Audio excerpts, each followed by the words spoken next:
So today is Yom Yerushalayim, the 43rd day of the Omer. And along with being Yom Yerushalayim, so it's also Shmuel Hanavi's Yortzeit, Samuel the prophet's day of passing. And Shmuel Hanavi is buried, it's really part of Yerushalayim.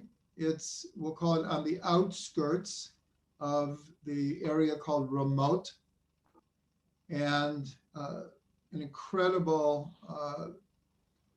360-degree views from Shmuel Hanavi. And it's very significant that he passed away approximately 3,000 years before Yerushalayim was united.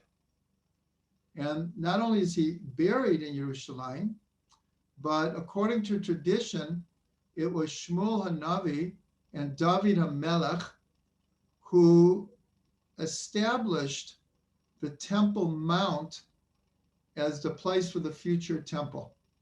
In the Torah itself, it does not say explicitly where the Temple Mount would be. And Shmuel Hanavi and David HaMelech, through a combination of prophecy and divine inspiration, Ruach HaKodesh and Nevuah, were able to establish, and also through various verses and the topography of Yerushalayim, they figured out where the Temple Mount was to be. So that's a very deep connection with Shmuel Hanavi and Yom Yerushalayim. And one other thing that I will mention is that, according to tradition, when we first fought Amalek, the archetypal enemy of the Jewish people, it's told about in Parshat Beshalach, in the book of Exodus, happened on this day. The war with Amalek happened on this day. And right from there, they came to the desert of Sinai. And a few days later, they received the Torah on Sinai. So this day in history, going all the ways back to when we came out of Egypt till our very day, is a very, very significant day. And I'll call it ironically or paradoxically, the last few days there have been wide-scale disturbances, riots in Yerushalayim. So I think the message for us is we should not take for granted that right now we have Yerushalayim in our hands. This is a true miracle in our day. It's a miracle that we're back in Israel. There's a miracle that we have sovereignty. And for sure, there was a miracle after longing for Yerushalayim for 2,000 years. We are able to be in Yerushalayim. So it is a very, very important day, and we should really use this day to really pray for the peace of Yerushalayim. Because right now it's not all that peaceful, but we should not be deterred, and we should realize the gift and the miracle that Yerushalayim is back in our hands.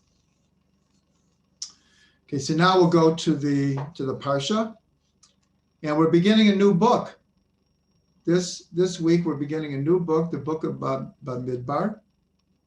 And the sages said we would always finish with the curses, so-called curses that we read yesterday in Shul, in Parshat Bechukotai. And the book of Bamidbar would always come before Shavuos. And there are many, many reasons for this, but the book of Bamidbar, the book of Numbers, opens with a lot of counting. That's why in English, the name, the book of Numbers, is not a direct translation. It's more the theme of the opening of the book. In this week's Parsha, there's a census. Everyone is counted. All of the tribes are counted individually.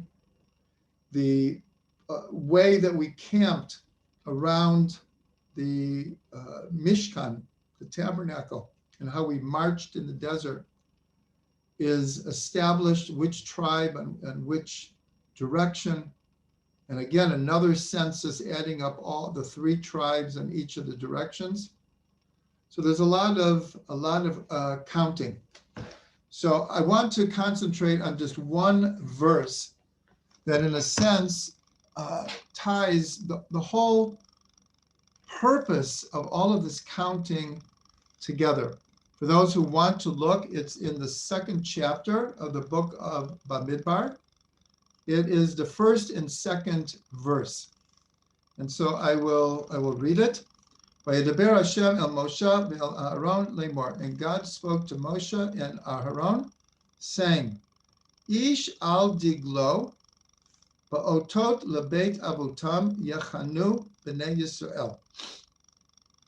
A person on his banner or his insignia, which I'll explain in a second. Excuse me 1 second. According to the signs of the house of their fathers, all of the children of Israel should camp. Mineged saviv la'oel moed yachanu. Across and surrounding the tabernacle, they should camp. Okay, so what I want to discuss is I want to break down this verse into 5 segments, or we'll call it 5 concentric circles of identity. So the first thing it says is Ish al diglo. Each individual according to his insignia. Now, each of the tribes had a flag or a symbol on the flag that represented the tribe.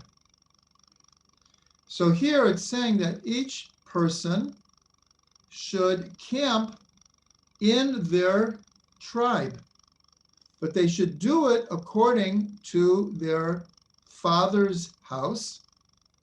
So already we have 3 different concentric circles here. We have the individual, we have the family, and we have the tribe. And then it says, Yachanu b'nei Yisrael, that all of Israel would camp. So that's the 4th concentric circle of identity. And all of this was surrounding the Mishkan in the middle.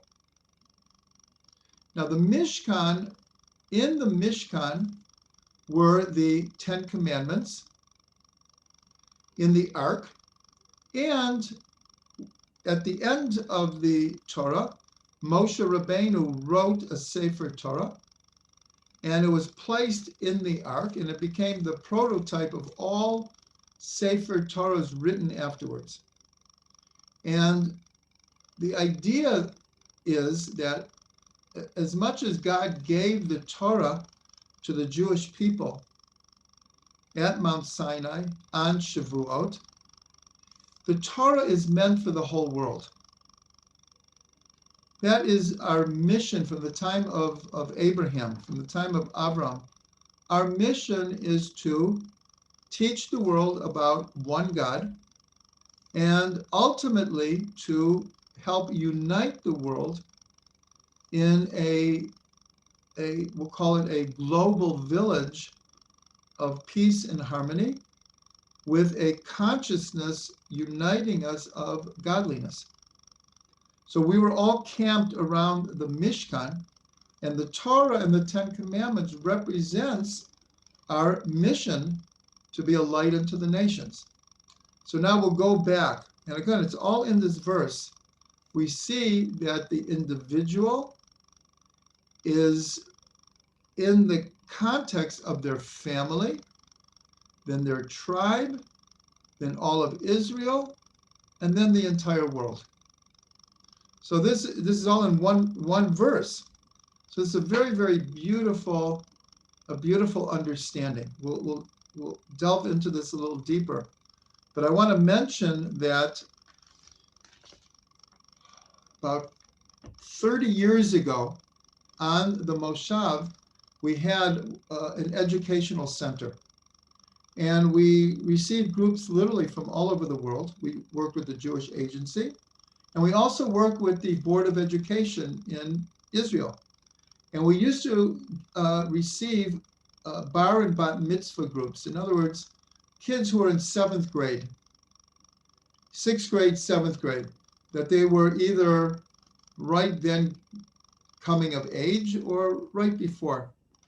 And one of the programs that we ran was based on this idea that when a young person comes of age, they part of the realization is, one, that I'm an individual.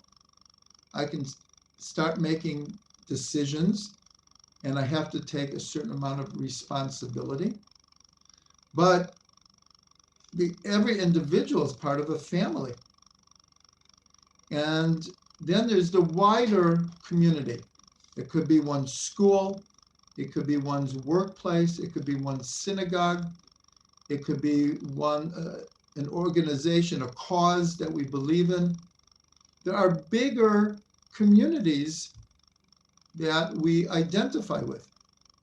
And then there's identifying with being part of all of Israel, that kind of consciousness that, yes, I'm an individual, and yes, I'm part of a family, but I have a bigger family here. At the time that we came out of Egypt, Israel is a very tribal society. The best I can explain it is when the first pilgrims came to America. So different religious sects went to different states.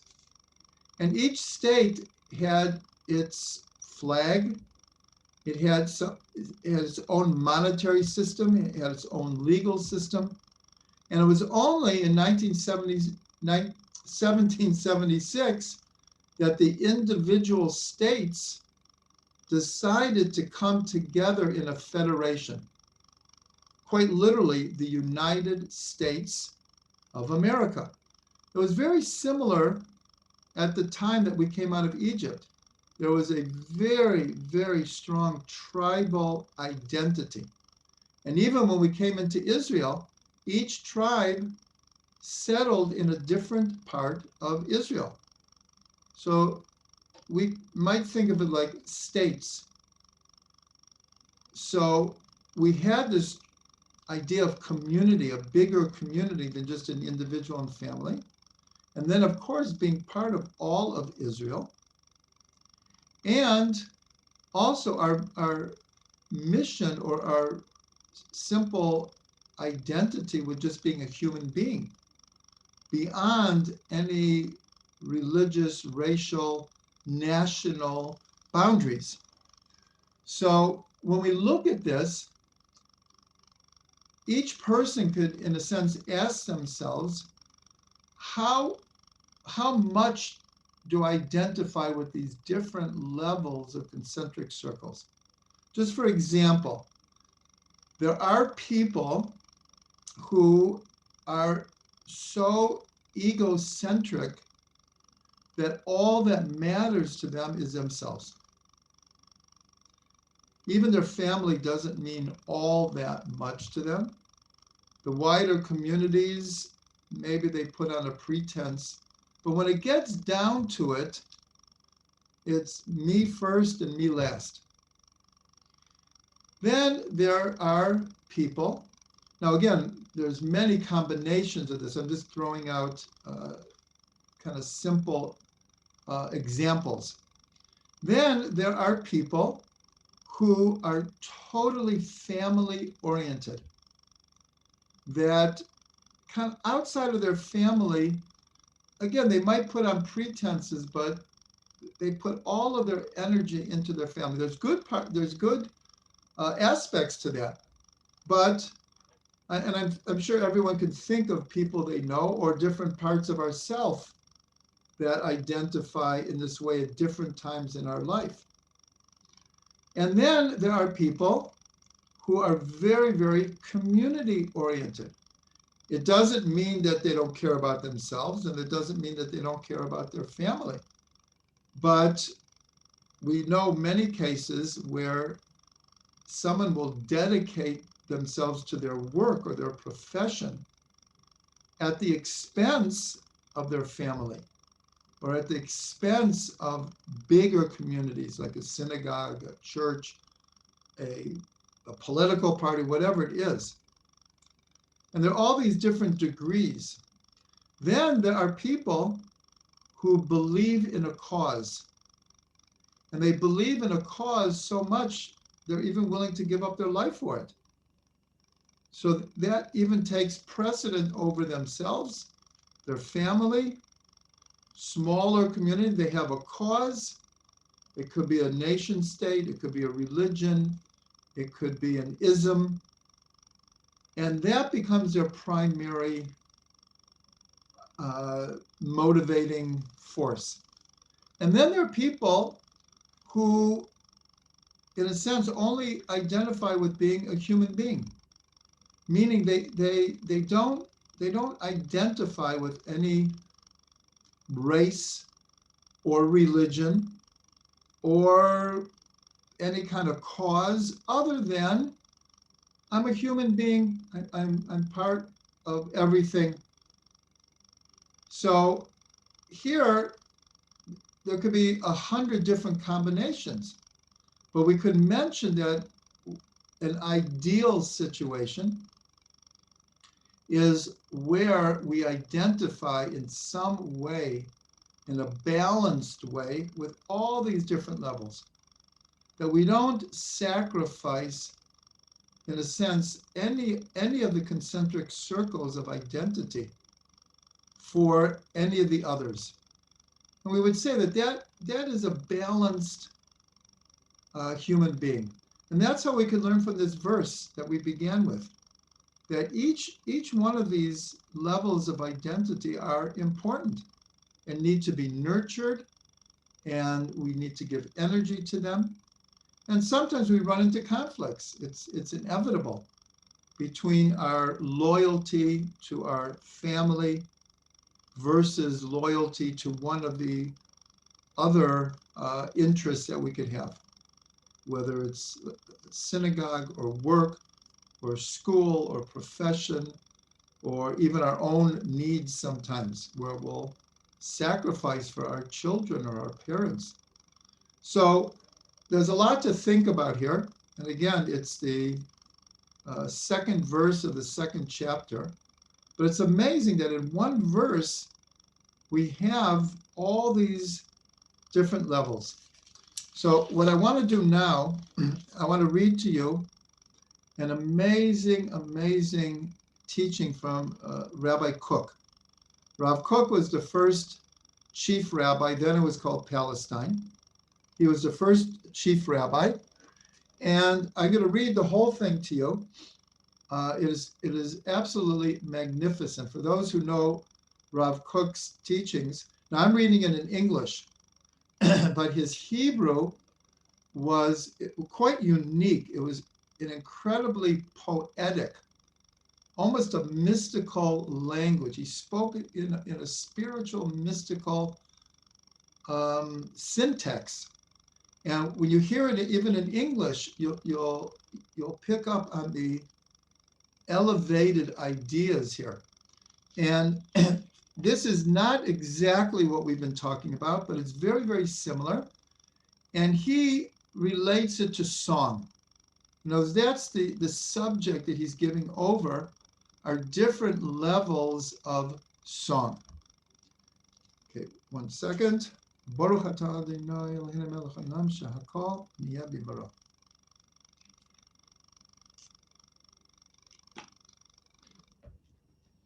Okay.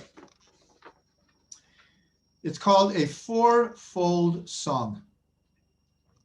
There is one who sings the song of his own life, and in himself he finds everything, his full spiritual satisfaction.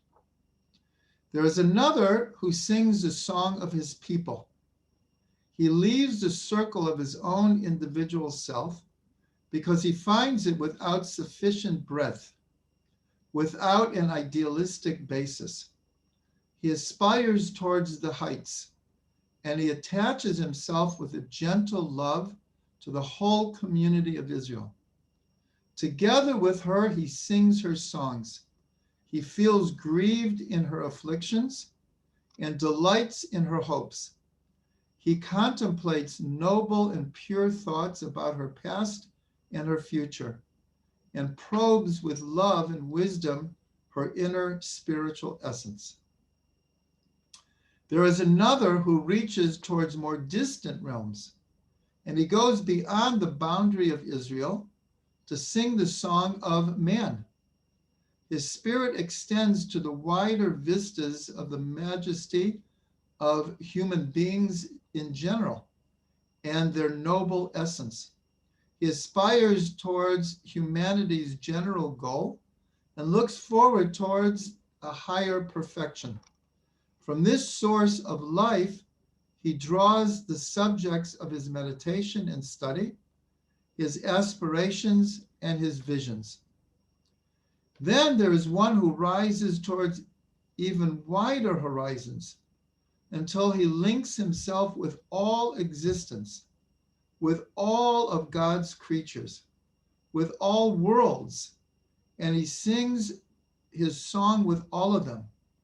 It is of one such as this that tradition has said that whoever sings a portion of song every day is assured of having a share in the world to come. And then there is one who rises with all these songs in one ensemble, and they all join their voices. Together they sing their songs with beauty. Each one lends vitality and life to the other. They are sounds of joy and gladness, sounds of jubilation and celebration, sounds of ecstasy and holiness.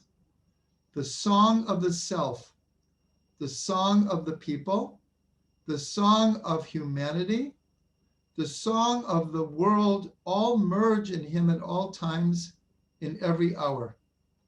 And this comprehensiveness rises to become the song of holiness, the song of God, the song of Israel in its full strength and beauty, in its full authenticity and greatness. The name Israel means Shir El, the song of God. It is a simple song, a twofold song, a threefold song, and a fourfold song. It is the song of songs of Solomon, Shlomo, which means peace or holiness. It is the song of the king in whom is holiness, wholeness.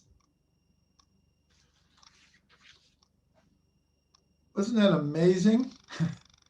It's so uplifting, so elevating. And you can see it wasn't exactly what we're talking about, but it's very, very close. It's the same idea of a holistic world view from the individual, the family, a wider community, all of Israel, the whole world. And Rav Kook added all of creation, not just humanity, relating to everything that God created, and that all of that should come together in us as a unified song. And he says this is the song of Israel, because the letters of Yisrael, when you permute them differently, spell Shir Kel, the song of God. So this is our, call it challenge, our gift, our privilege, our responsibility is to learn to sing the song, each and every one of us, and at the same time to share it with others, and one day, God willing, with the whole world.